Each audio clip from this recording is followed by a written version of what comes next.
Okay. All right. Hi, and welcome to Tea and Talking. My name is Amy, My name is Kelly.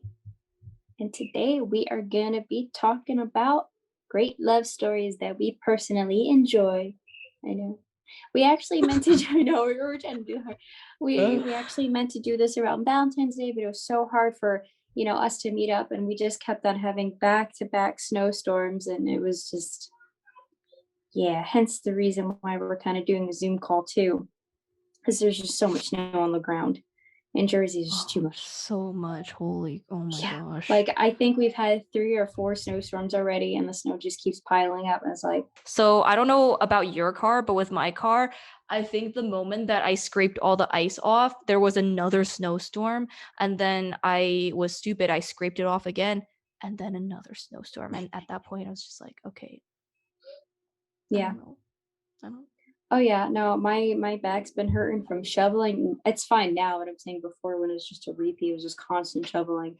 That day, you know what was so funny? I think you know what I'm talking about, but after the snowfall, it looks really beautiful. Like you can just roll around in it, right? So I was in my snow boots and I was trying to walk through the snow. As soon as I put my foot in it, it wasn't soft. It was like Like crunch, crunch. crunch, crunch. It was crazy. I know. And I've never. I can't tell you how many times my dad and I had to go out in the backyard and shovel out the chickens The because they weren't chickens. eating so I actually posted it, guys. If you look on our It's on Instagram, I posted a Instagram. picture of our chickens, but the chickens Super were like cute. huddled Super in. cute. Because we got to let them out. So we have a latch on their chicken coop. So we lift up the latch for them to get out. And the first things that they would do is they wouldn't even get out of the chicken coop. And those girls, they need to get out of their chicken coop. They can't be staying there all day. So my dad had to physically like push them out.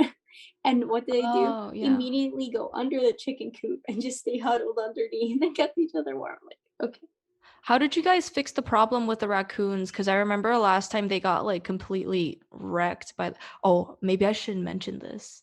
Oh no, you're fine. I mean, yeah, it happens sometimes where just other wildlife try and get at your chickens. I mean, it's the natural circle of life, right? No, But no, we yeah. actually no, my dad caught one raccoon in a live trap, but he ended up taking it over to his job. Like where his job is, it was really funny. Where his job is, it's in the middle of the woods. Like there's like other companies around him. So it's like a company, it's like one long road, and it's like one company, woods, company, woods, company, woods. So he ended up just letting it out in the back in the woods side. Which that raccoon got lucky because if my dad didn't find it in the live trap fast enough, it would have starved. So got lucky. It's Anyways, karma for the last time because all those chickens, man, they completely got wrecked. Like they got clapped by that one raccoon. Maybe it's oh, the I same one. know. Who knows? No, man, we've had so many incidents. So, guys, if you don't know, we've had so many chickens in This is New our, Jersey, by the way. yeah, New Jersey. Yeah, Believe it or not. yeah, right. We've had so many chickens in the past. Now we regularly will have probably like 8 chickens around on the daily, and now we're down to 5 for obvious reasons. I think the most we had at one point was I think 20, and that was because they were meat chickens.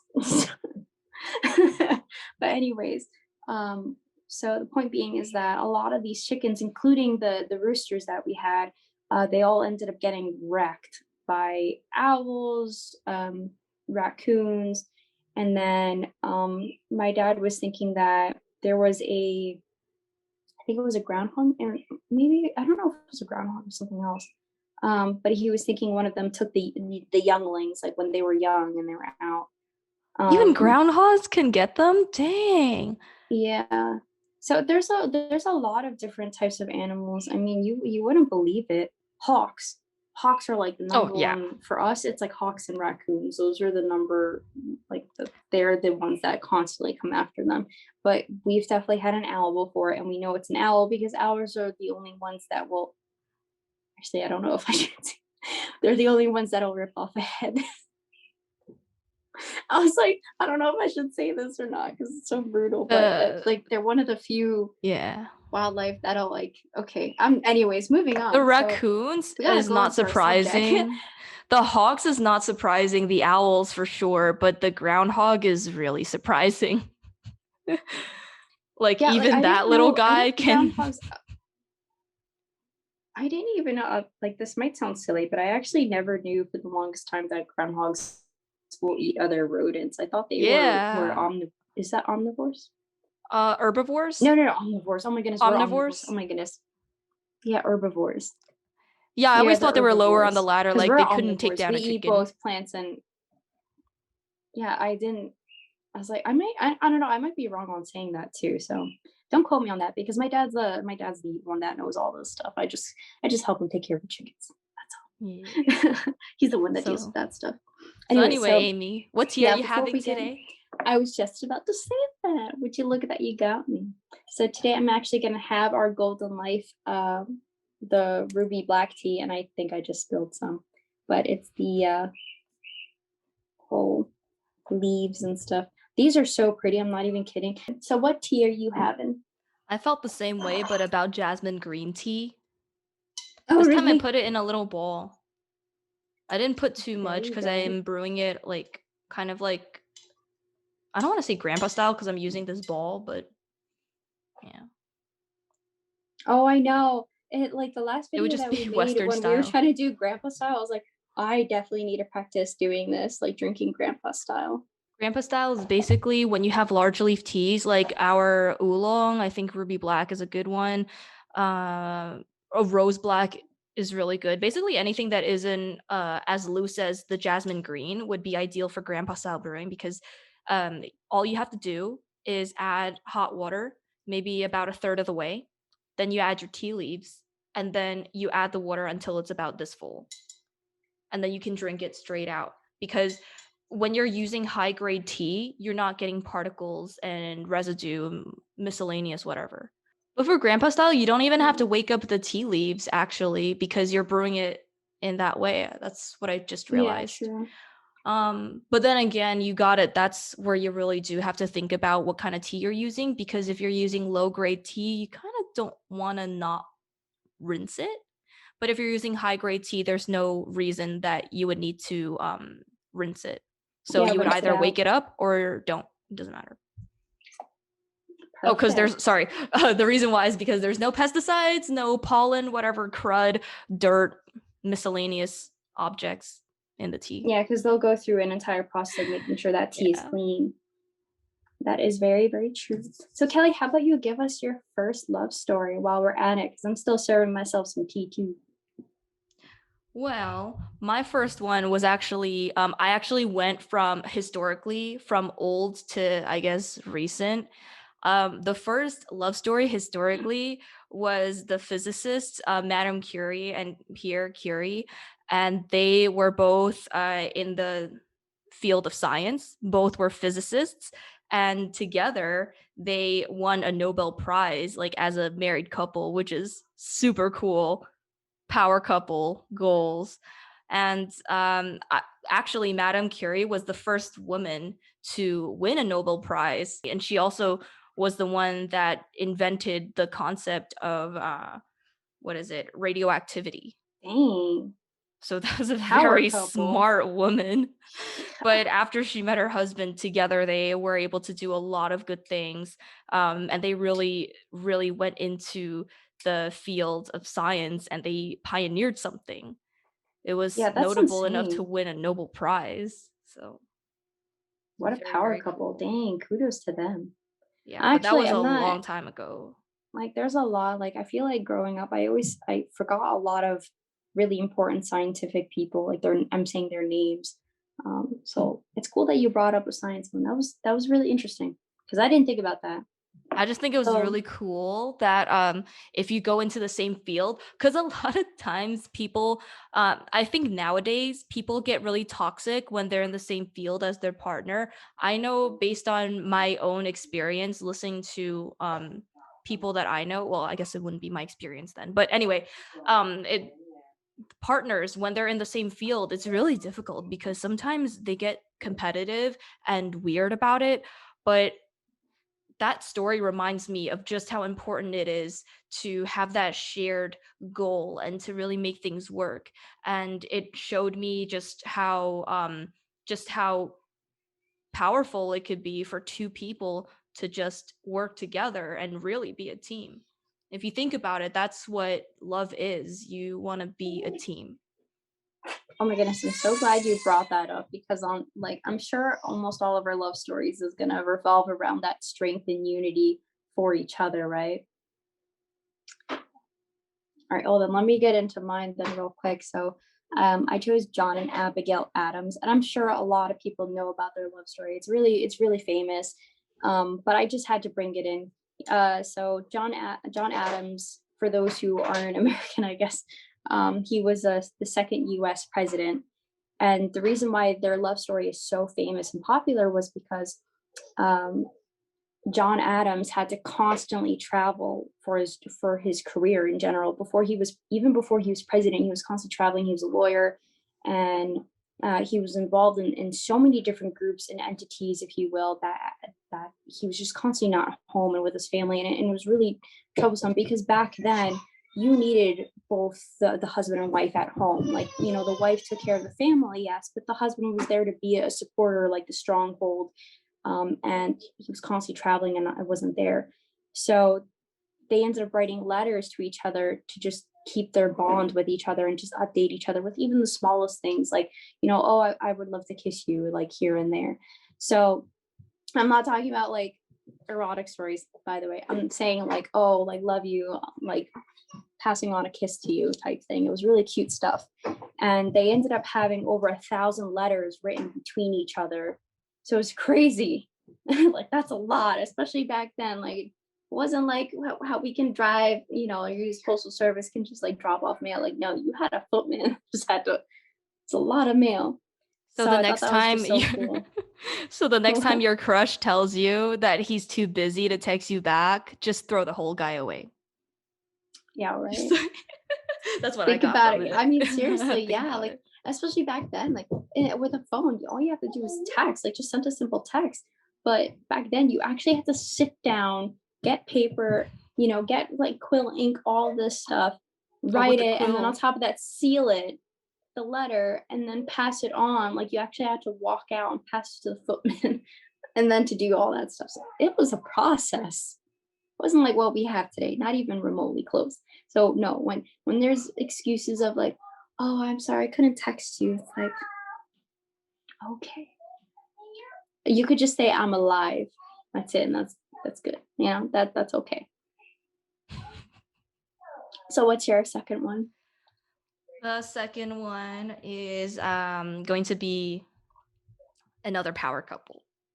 Yes. It's gonna be Coretta and Martin Luther King Jr. I actually found their story when I was looking up kind of like compilations of love stories that are based on true people, sorry. And that one was really interesting because it was another power couple and it was yet another super high accomplishing, high achieving union. And a lot of times I feel like people that accomplish a lot together, it's usually bigger than what one person can do. So in that regard, with Martin Luther King Jr., they were introduced through a mutual friend, like many of us, uh, and he was interested right away, but she wasn't. She was like, no, she was really skeptical about it, and she wasn't just like going with him that easily. So he had to really convince her and say like, well, I think this is real, I think you're definitely wifey material. And she was like, you don't know that, you don't even know me. You can't say that. So I thought that was really cute and funny. But later on, when they were dating, they were actually really good together. And apparently, 2 weeks after they started going steady, um, he ended up calling his mom and telling her that he found a wife, basically. Oh my So I thought goodness. that was really funny. Um, Yeah, but I think, eventually when they had to introduce her to the family, I think the family was a little bit more skeptical, but that's, like, totally relatable, right? Yeah. So, eventually, after I guess after, his assassination, she continued his legacy, she continued working on his legacy, and she founded the King Center, to, like, carry on his legacy in his name, and then they worked together with, President Reagan, I think, to establish Martin Luther King Jr. Day as, like, a permanent holiday, so she worked together with the Hey, president to there do you that. go. And she actually had a lot of relationships with different presidents. I think even before and after like the assassination, she was able to continue doing work on behalf of her husband and also just continue his legacy, all the work that he tried to do, and that has led to a lot more like ease in voting for a lot of people. She really helped spread the word to get more people to vote, and that had a lasting impact to this very day. There So you go. that was a pretty good power couple right there. Power couple. Another And power I've always couple. wondered if I could ever be a power couple. And I'm like, nah, there's too many amazing power couples that I don't think I'll even come close. You can be a Even power come couple. You close. can be half of a power couple. Oh man, I'm totally a-okay with not being a power couple. I'm totally fine with that. I'll live a small life and you know what I mean? I'll be okay. But there's definitely good people to look up to, not idolize, but look up to. Well, people who you strive to be. So on that note, I guess I'll talk about my second one. And this I'll leave short because I tried to not bring tragedy into the stories. But my second one is JFK Jr. and Carolyn Bassett. So if you guys don't know, JFK Jr. is obviously the son of John F. Kennedy. So it's John F. Kennedy Jr. and then Carolyn Bassett. So everybody knows JFK Jr. He himself was involved in politics and all that. And Carolyn Bassett, I believe, was a publicist or saleswoman, something like that, for a Calvin Klein, which I think is like a fashion jeans company, or I forgot what Calvin Klein is. I know they make handbags now, right, or something. I don't know. I make perfume. I think they make underwear.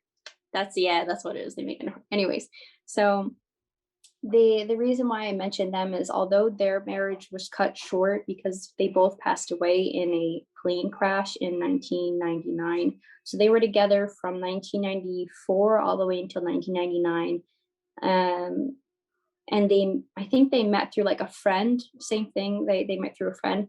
But the reason why I mentioned them is because they both lived in very public views, like in the public's eyes. Like obviously he was a politician, he had a lot to live up to, especially with his father being a president, all these things. And then she worked in the fashion industry, where it's very cutthroat and a lot of eyes on you. And back then paparazzi, they did not know any bounds. Like, I mean, we can list so many people that have passed away due to paparazzi incidences in the 90s, or even huge violation of privacy rights because of paparazzi in the 90s. It was just, paparazzi back then was just insane. So for them to have this marriage, they were like, hey, you know what? Back then, also, that's what I'm also trying to say too, is that a lot of common celebrities or these types of people would get divorced very quickly. And they didn't want that. They're like, no, we love each other. We obviously care for each other. So instead, they would cut off times where they would just isolate themselves from the public and they would just be together. And they would hold hands, they would hug and kiss and stuff like that. And they made sure that the public knew, like, hey, no one can come between us. So for JFK, like, hey, ladies, I'm taken. This is my girl, and vice versa. Carolyn Bassett be like, no, this is my guy. Don't come between us. This we're together. And that's what I mean by they were such a power couple, because now a lot of celebrities now try and emulate that, where they're like, hey, yes, I'm with this person, I'm dating this person, but I'm going to be separated from the public when I'm with this person. because they didn't want any rocky relationship. So now a lot of celebrities go towards that style of dating where, yes, we'll be public, but at the same time, we're going to draw ourselves back when you guys push on us. So it was really cool. So, anyways, what is your third one? That was a really good one. I actually really like that one too. So the last one is more recent, slightly, actually a lot more recent because they're both alive. The last power couple that I picked are Bill and Melinda Gates. And I thought it was another example of just oh my God, just a super powerful, crazy love story where two people are just completely a team. So how they met was they met at a trade fair in New York, and they ended up meeting, and they liked each other. They ended up working together actually for Microsoft. I believe it was in 1987. And I think Melinda Gates, when she went into Microsoft, she already had a computer science background and she already had a lot of credentials. She was working in Microsoft in 1987, and then those two got married in 1994, I believe. It just, I mean, we know what happened after that. We're still using the invention to this day. It's something that I think contributed to every single person's life in America, especially because we all use the internet. We all learn so much from the internet, and a lot of it was thanks to those two. So they eventually, after Microsoft really took off, everything they worked for took off, they were able to establish the Gates Learning Foundation. And what that was, it actually provided access to the internet in public libraries so that kids can actually get that kind of education. They can use the internet. It wasn't something that was out of reach. That definitely impacted so many people. Eventually, they led up to building the Bill and Melinda Gates Foundation. So that foundation, it was also supported in part by Warren Buffett. He also put a lot of money into it. So with all of that money, they did so much good with it. They were researching on vaccines and preventions for malaria, I believe for HIV and AIDS, which was huge when they were doing it back then. It impacted so many people's lives. It saved so many people's lives. They were also fighting against hunger. They were helping. They were helping other countries as well, and they just did so much good. They really, really did a lot of good, and that's the power of a lot of money put to good use. And also Warren Buffett helped, so that's a lot of money. So I guess that would, yeah, that's no, crazy. they sound like amazing people. That was a crazy one. Yeah, no, I definitely didn't expect that one. That was interesting. Yeah. Sorry if you guys don't know, I'm trying to drink my tea because it's cooling down. I'm like, I want to pour mine's been like room temperature. I'm just woo. So I guess my last one, you guys might think it's stereotypical. I actually wanted my last one to be Jesus, but I can't. I ain't no preacher, so I can't describe Jesus's love and all this. So instead, I just narrowed it down to Mary and Joseph from the Bible, and the reason why I ended up choosing them is because regardless of whether you're Christian or not, their relationship was definitely really, really crazy in the fact that how their bond and how they stayed with each other. Because for those of you for those who do not know the story of Mary and Joseph, so Mary and Joseph were married at a young age, which is normal back then. By the way, John and Abigail Adams, as I mentioned before, they were 9 years apart, I think. So that's what I'm saying, it was normal. But so Mary ended up getting pregnant because an angel of the Lord had said that you will bear the Son of God, if you will, which was Jesus. And so she was a virgin. They didn't have sex or anything. She was a virgin, and she got pregnant. And so Joseph originally had thoughts of divorcing her, which even back then was insane. But he was going to divorce her quietly so that she wouldn't lose her honor, because if the public found out that she was divorced, then she, like, not only would she not be able to get remarried or anything, but then she would have no father to take care of the boy that she was having. And instead, an angel went to Joseph and said, don't worry, this is Mary is did not cheat on you, if you will. The baby that she bears is the son of the Lord. And without even questioning, Joseph, took Mary as his wife and continued being his wife, or husband, I should say. And they stayed with each other all throughout the journey of Jesus's life. Like, they stuck like thick and thin, and it's very, very difficult, because once again, he had to bear a son, raise a son that technically wasn't his, be with his wife and take care of these problems, travel from Bethlehem to Nazareth, like, which is not an easy distance, and trying to get away from their persecutors, persecutors. Oh my goodness. So that's what I'm saying, that their marriage not only tested and boundaries back then, but also tested their faith in the Lord and the faith in each other and their unity. And the fact that, I'm not even kidding, if you look at a map and you look at how far they had to travel just to keep safe, amazing, truly amazing. And they stayed with each other, even going towards Jesus's death. Mary and Joseph was with Mary, more importantly, was with him. So it's just a very, very powerful story, whether you're a Christian or not. Their love story definitely tests time through faith and unity with each other. Good stuff. Do you like our stories, guys? Oh yeah, let us know in the comments below. I don't know why I was waiting for an answer. No, I know it's so much better. I really wish, like, I definitely gotta go onto Twitch sometime and definitely try and get this live stream. Although, guys, I don't have a video camera, so the most I can do is probably on my iPad, but even then I don't know how that works, so I guess I have to look into it. But I would definitely try and be more one-on-one with our audience. I think that would be a whole lot of fun if we did that. But we would definitely love to hear from you guys and understand what you think about our love stories and our chosen stuff, or even throw in something over there. I'm pretty sure someone's gonna write down something really silly. My love story with mac and cheese. Yeah, power right? couple. The real power couple. Real power couple is peanut butter and jelly. And name a more iconic duo. Oh my goodness.